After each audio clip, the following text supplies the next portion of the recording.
سلام علیکم. هشمن حیوان هستم. از خدمت انور عالی که یه سری برنامه‌ها واسه گودبای پارتی و عظما ترتیب دادیم که اولیشو امپتریک کردم تقدیم میکنم به حضور شما. یادتون باشه قدیم ندیما دم میگرفتیم با کرم همینه کردیم عظما کپک 6 و 8 رو بده میاد دست و باش روونه کن. بدو بریم آقا جون.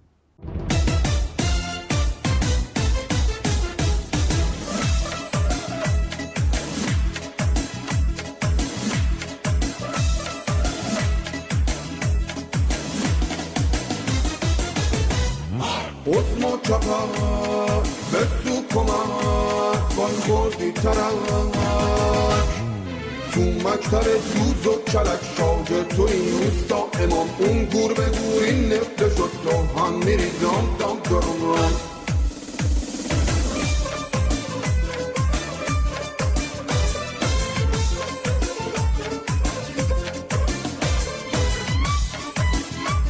حالا یه چشمه عجی هم بطن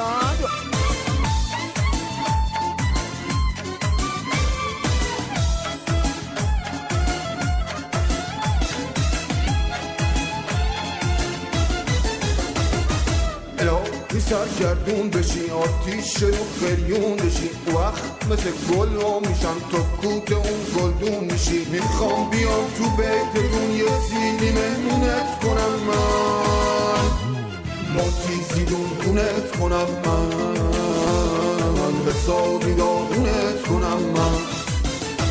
آره هیکل به این پر هیبتی بازو به این پر قدرتی حشمت داره و خوبم داره. عظما کپک بسو کمک وای خوردی ترک تو مکتر دوز و کلک شاگرد تو این روستا امام اون گور به گور این نفته شد تو هم میری دام دام درم رام.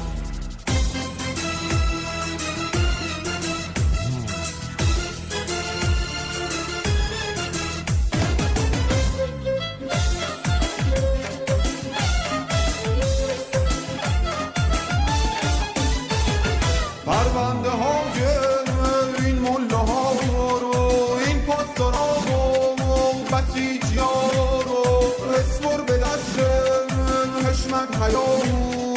ای دل چه دیدی این کار خدا رو آخه قدرت تویی یا من شوکت تویی یا من سیده رو به حشمت بسپار چلوندنش با من.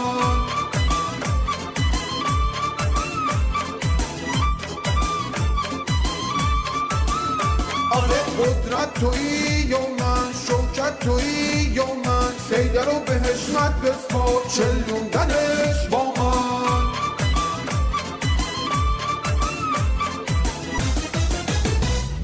عظما کپک بسو کمک وای خوردی ترک